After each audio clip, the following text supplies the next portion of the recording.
Shalom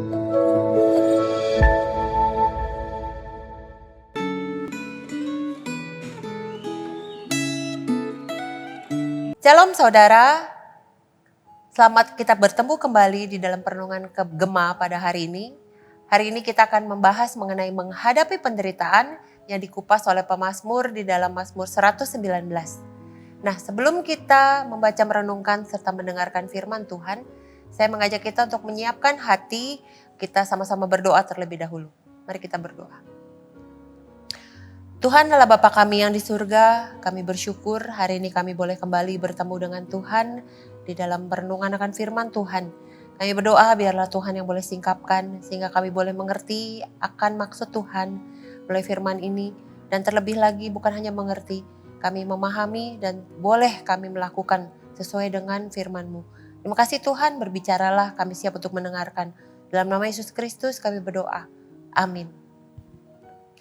Saudara, saya juga menghimbau sebelum kita sama-sama merenungkan, saudara boleh membaca juga dari renungan Gema dan juga akan bagian Alkitab yang telah ditentukan sehingga boleh mendapatkan gambaran yang lebih dari perenungan hari ini. Nah, saya akan membacakan beberapa ayat dari Mazmur 119 untuk saudara. Kita akan membaca hanya ayat 73 sampai 77 saja, demikian. Tangan-Mu telah menjadikan aku dan membentuk aku. Berilah aku pengertian, supaya aku dapat belajar perintah-perintah-Mu. Orang-orang yang takut kepadamu melihat aku dan bersukacita, sebab aku berharap kepada firman-Mu. Aku tahu ya Tuhan, bahwa hukum-hukum-Mu adil, dan bahwa Engkau telah menindas aku dalam kesetiaan. Biarlah kiranya kasih setia-Mu menjadi penghiburanku, sesuai dengan janji yang Kau ucapkan kepada hamba-Mu. Biarlah rahmat-Mu sampai kepadaku, supaya aku hidup, sebab Taurat-Mu adalah kegemaranku. Saudara, pernahkah Anda mendengar ayah ya, atau ibu daripada saudara mengatakan demikian? Bila papa atau mama ya menghukum kamu, itu tidak berarti bahwa papa itu tidak menyayangi kamu. Tidak berarti bahwa mama itu tidak menyayangi kamu. Benar gak? Ya, penghukuman yang diberikan oleh orang tua kita bukan berarti orang tua kita itu tidak menyayangi kita. Seringkali pemahaman anak dengan pemahaman orang tua itu berbeda jauh. Pemahaman anak yang sempit tentang kasih orang tuanya sehingga kemarahan ataupun hukuman dari orang tua dimaknai dengan kebencian, ya, bukan sayang. Padahal orang tua mendisiplinkan anaknya adalah salah satu ekspresi kasih orang tua demi kebaikan sang anak. Benar tidak? Nah, di dalam bacaan Alkitab hari ini, pemazmur juga menunjukkan kepada kita bahwa ia memandang penindasan yang dia alami sebagai bagian dari pendisiplinan Tuhan. Ya, dia sadar bahwa hukum-hukum Tuhan adalah adil dan ia menerima kesengsaraan yang ia derita sebagai bentuk kesetiaan Tuhan kepada firman-Nya. Nah, sikap pemazmur ini merupakan sebuah pelajaran berharga bagi kita, yaitu bahwa kesetiaan Tuhan bisa ditunjukkan melalui tindakan disiplin yang meskipun menyakitkan, tetapi bisa membawa kita untuk bertobat dan mengikuti jalan Tuhan kembali. Ya. Pendisiplinan itu meskipun menyakitkan bisa membawa kita untuk segera bertobat dan mengikuti kembali akan jalan Tuhan. Penulis Ibrani di dalam Ibrani 12 ayat 5-8 juga menyatakan hal yang sedemikian. Ya, bahwa pendisiplinan Tuhan menunjukkan bahwa kita bukanlah anak-anak yang gampang atau bahkan dengan bahasa kasar anak-anak pelacur yang tidak jelas siapa ayahnya.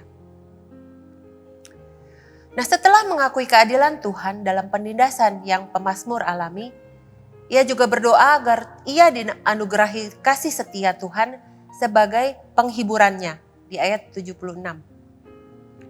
Pemazmur tidak meminta supaya penindasan itu dijauhkan, tetapi meminta supaya dirinya diberi kekuatan untuk menghadapinya. Pemazmur juga memohon belas kasihan Tuhan agar dirinya bisa tetap hidup di ayat 77. Nah, kita memaknai kata hidup di sini bukan hanya sekedar berarti bisa bergerak, bisa bernafas. Tapi hal hidup ini di sini mencakup vitalitas, yakni kemampuan untuk bertahan, serta kegairahan di dalam kehidupan, baik itu kehidupan jasmani maupun kehidupan rohani. Nah, di dalam kesemuanya ini, pemazmur menyatakan kesukaannya akan Taurat Tuhan. Hal ini memperlihatkan bahwa kerinduan dari sang pemazmur untuk melakukan firman Tuhan di dalam seumur hidupnya. Nah, saya kembalikan kepada kita.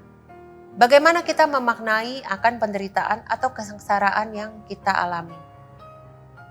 Kita tadi belajar bahwa penderitaan itu tidak identik dengan hukuman Tuhan. Terkadang bisa ada alasan lain di balik kesengsaraan maupun penderitaan yang Tuhan izinkan kita alami, yang mungkin tidak akan kita bisa pahami. Yang penting adalah bagaimana kita, Anda dan saya, meresponi akan penderitaan tersebut. Ya, saya beri contoh, misalnya ya, sebuah cerita. Ada 2 orang yang pergi berlibur. Ya, mereka naik ke gunung yang indah. Tapi mereka dapat sewaan mobil itu mobil tua. Nah, saudara tahu bahwa mobil tua, ya manual pula ya, bukan matic. Jalannya itu agak mengerikan kan ya. Pasti ada suara-suara aneh gitu yang keluar sepanjang jalan. Terus seperti terseok-seok gitu, ngek gitu ya. Jadi, tapi tidak ada pilihan lain, harus naik mobil itu. Jadi singkat cerita mereka berdua naiklah ya ke atas gunung menuju tempat penginapan dengan mobil tua tersebut. Nah, di sepanjang perjalanan yang satu terus ketakutan.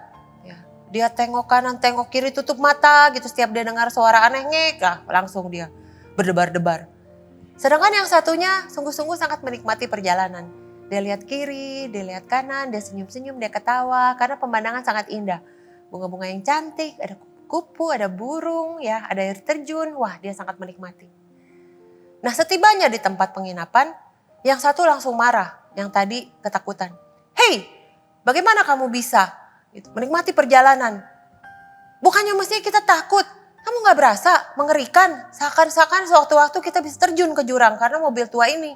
Kenapa kamu bisa happy?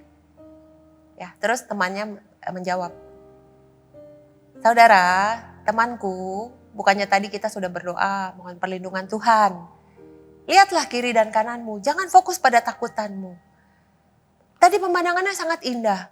Ada burung, ada air terjun, ada bunga. Sungguh saya sangat menikmati. Dan buktinya kita boleh sampai di tempat ini dengan selamat, bukan? Tuhan menjaga kita. Nah, saudara, dari cerita ini saya melihat bahwa fokus kita ya akan kesengsaraan dan penderitaan yang kita alami itu membuat kita tahu, membuat kita meresponi bagaimana akan pimpinan Tuhan. Ya, apakah penderitaan itu membuat kita jauh atau penderitaan itu membuat kita dekat kepada Tuhan. Jadi yang penting adalah bagaimana respon kita, Anda dan saya terhadap penderitaan tersebut. Nah, apakah Anda atau saudara berusaha menaati perintah Tuhan, atau saudara itu sebenarnya cuma ketakutan? Ya. Apakah saudara benar-benar menaati perintah Tuhan supaya bisa lepas dari penderitaan, atau sebenarnya saudara itu menaati firman Tuhan supaya bisa lepas dari penderitaan?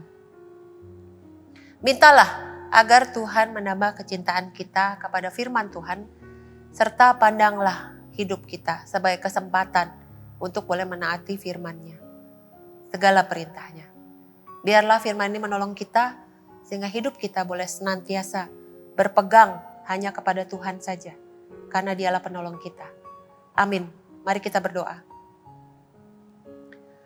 Tuhan, biarlah firman-Mu ini menjadi satu kekuatan untuk kami ketika penderitaan melanda kami.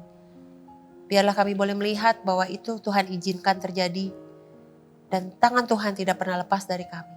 Dan bagaimana respon kami terhadap penderitaan yang Tuhan izinkan juga membuat kami ya Tuhan bisa melaluinya atau tidak. Karena ketika kami boleh meresponi ya Tuhan dengan percaya dan taat kepada Tuhan, maka hal itu bisa kami lalui. Dan malah hal itu bisa mendewasakan kami sehingga semakin bertumbuh secara rohani dan semakin erat dengan Tuhan.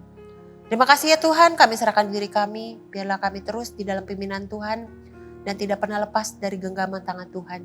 Dalam nama Yesus Kristus, kami serahkan hari kami. Amin. Tuhan Yesus memberkati saudara. Selamat beraktivitas hari ini.